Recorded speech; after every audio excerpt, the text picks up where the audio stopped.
Morning সবাইকে। এখন বাজে সকাল 7টা। আমি এখন রেডি হয়ে পড়েছি। কোকোর বাবা আর কোকো এখনো রেডি হয়নি। আমরা আজকে যাব এই দার্জিলিংয়ের কাছাকাছি যেগুলো ঘোরার জায়গা আছে ওগুলো বেড়াতে। আর এদিকে দেখুন কাঞ্চনজঙ্ঘাকে কি সুন্দর লাগছে, একবার দেখাই। আর বাইরের ভিউটাও আপনাদেরকে একবার দেখিয়ে দিই, চলুন।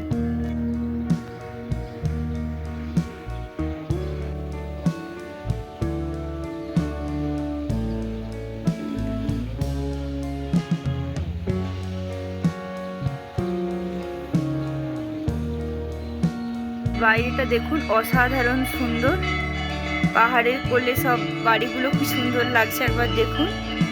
এখন সকালবেলা চা দিয়ে গেছে, এই দেখুন একজনের, আমি চা খাই না, অনেকটাই চা দিয়েছে। কোকোর বাবা খাবে, খেয়ে তারপরে আমরা ব্রেকফাস্ট করে বেরোবো। উঠে পড়ো উঠে পড়ো উঠে পড়ো, সাতাল হয়ে গেছে, ঘুরতে যাবো। খাবে তুমি? উঠে পড়ো উঠে পড়ো, গুলু গুলু গুলু গুলু গুলু।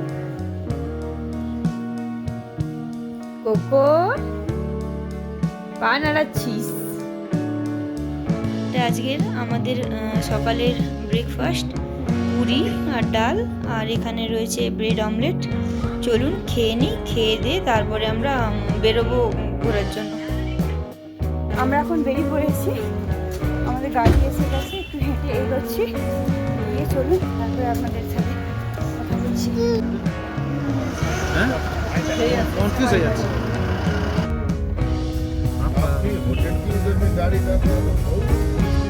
हाँ हाँ हाँ ना ठीक है, জাপানিজ টেম্পল, হ্যাঁ এখানে এসেছি। চলুন আমাদের কুকুরটা দেখাচ্ছি। কুকুর একটু শরীর খারাপ করছিল, এখন কুকুর হাসছে। ঠিক আছে চলুন।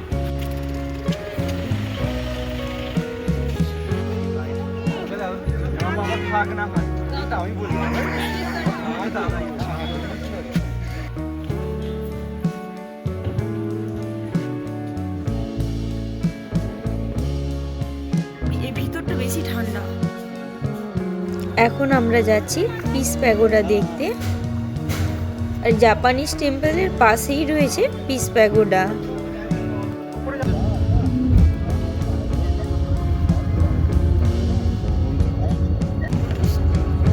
এখন আমরা যাচ্ছি বাতাসিয়া লুপ। চলুন তাহলে যাওয়া যাক। আর এখানে প্রবেশ করার জন্য টিকিট কাটতে হলো, পার হেড 50 টাকা করে নিয়েছে।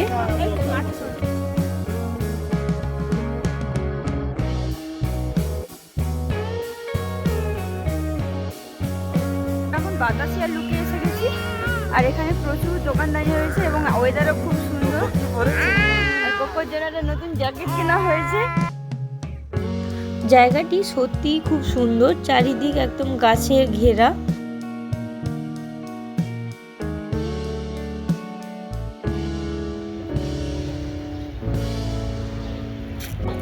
দেখো পাপা, হাই করো। ওরে বাবা। আর এই বাতাসিয়া লুপ থেকে খুব সুন্দর কাঞ্চনজঙ্ঘার ভিউ পাওয়া যায়, কিন্তু আজ মেঘলা ওয়েদার এখন হয়ে গেছে বলে দেখা যাচ্ছে না। তবুও দেখুন বাড়িটা কি সুন্দর লাগছে। আর বাতাসিয়া লুপ থেকে নামার সময় আমরা দেখতে পেয়ে গেলাম টয় ট্রেন, দেখুন ওই যে আসছে, বেশ ভালো লাগলো। আর এই টয় ট্রেনের টিকিটটা কি অনেক আগে থেকেই কাটতে হয়, আমাদের কাটা ছিল না, তাই আর এবারে চড়া হলো না টয় ট্রেন।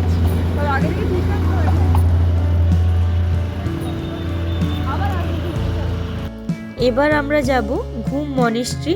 এটি নাকি দার্জিলিংয়ের সব থেকে বড় মনেস্ট্রি, ওই যে দেখা যাচ্ছে দেখুন দূরে।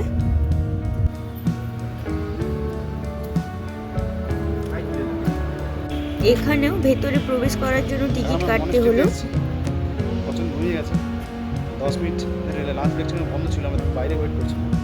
তারপরে এসেছি, চলুন দেখাচ্ছি আমাদের। ঠিক আছে, দেখতে থাকুন, সঙ্গে থাকুন। দেখে উঠো,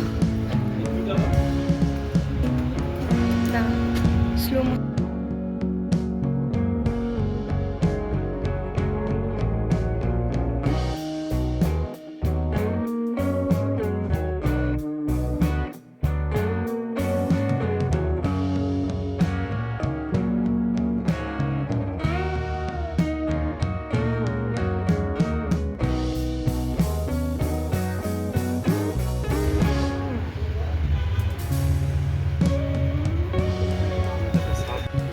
খুবই শান্ত স্নিগ্ধ পরিবেশ এখানকার। চলুন তাহলে ভেতরে যাওয়া যাক।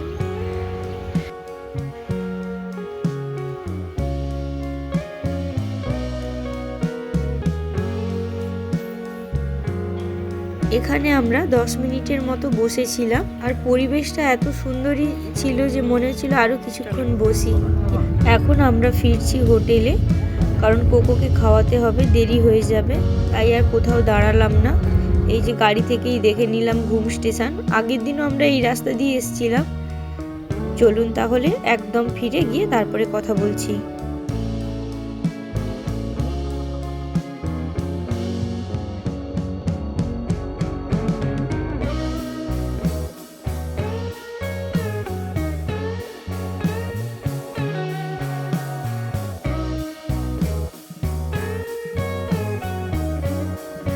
হোটেলে ফিরে এসেই কোকো দুষ্টুমি শুরু হয়ে গেছে। কোকোকে খাওয়া দাওয়া করানোর পরে তারপরে একদম বিকেলে আপনাদের সাথে দেখা হচ্ছে।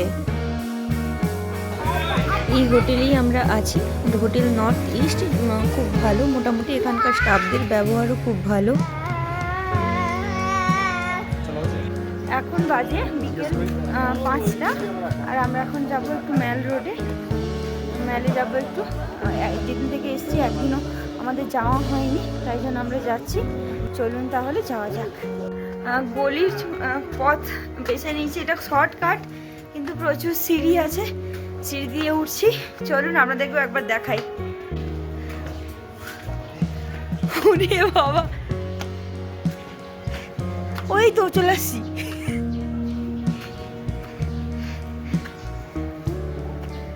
আর দেখুন এদিকে কি সুন্দর পাহাড়ি ফুল। হোটেলের একজন স্টাফই আমাদেরকে বলেছিলেন যে ম্যালে পৌঁছতে একটি শর্টকাট রাস্তা রয়েছে, ম্যালে পৌঁছতে নাকি 3 মিনিট সময় লাগবে। আমরা সেই রাস্তায় বেছে নিয়েছিলাম, কিন্তু রাস্তাটি প্রচণ্ড চড়াই ছিল।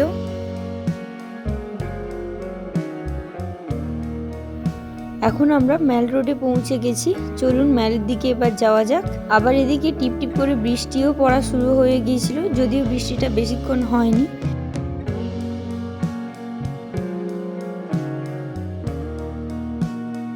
এখন আমরা ম্যালে পৌঁছে গেছি।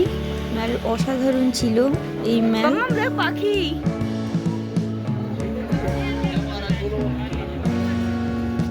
ম্যালে খুব একটা ভিড় ছিল না, সন্ধ্যের পরই এখানে প্রচুর ভিড় হয়। আর কোকো এদিকে প্রচুর আনন্দ করছিল, ওকে ধরা যাচ্ছিল না, ও একা একাই ওই ফাঁকা জায়গায় ছুটবে।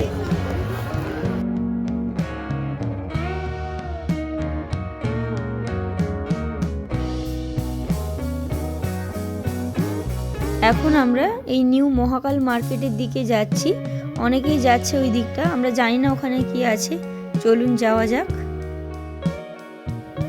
এই যে এখানে একটি মন্দিরের গেট দেখা যাচ্ছে। ওখানকার লোকজনকে জিজ্ঞাসা করে জানতে পারলাম ওটি নাকি মহাকাল মন্দিরে যাওয়ার রাস্তা। আমরাও তার ঠিক করলাম যে এসছি যখন, মহাকাল মন্দিরের দর্শন করে তারপর আমরা ফিরবো। এখন যাচ্ছি আমরা মহাকাল মন্দিরে।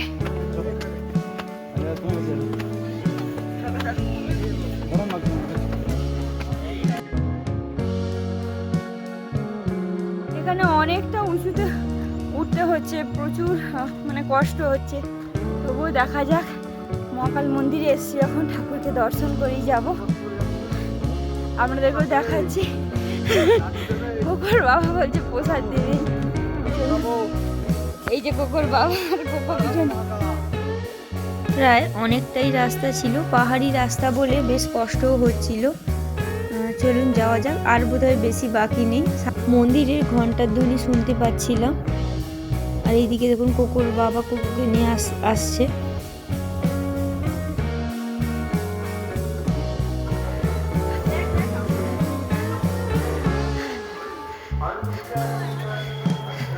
মহাকাল মন্দিরে আমাদের দর্শন হয়ে গেছে, ভেতরে ছবি তোলা যায় না তাই দেখাতে পারলাম না।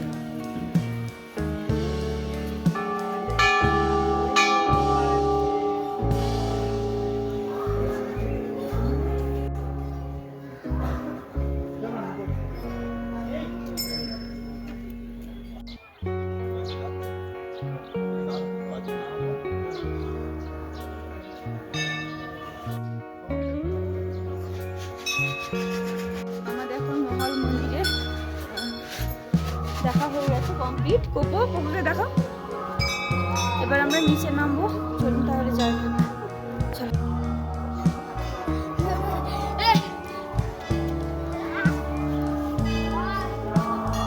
এটি একটি চা আর কফির স্টল টাইপের। এখানে এখন কোকোর বাবা খাবে কফি, তাই মেনু কার্ড দেখছে।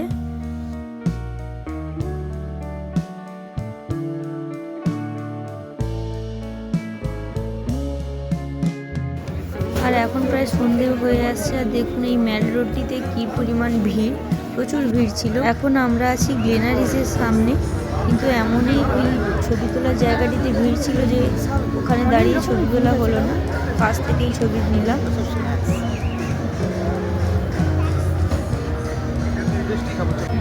প্রথমে ভেবেছিলাম এখানে বসে খাওয়া দাওয়া করব, কিন্তু ভেতরে এতই ভিড় ছিল আর পুরো জায়গা সব মানে লোকজন বসেছিল, কোথাও ফাঁকা ছিল না। তাই ভাবলাম যে নিয়ে একদম হোটেলে গিয়ে তারপরে ওখানেই খাওয়া দাওয়া করব।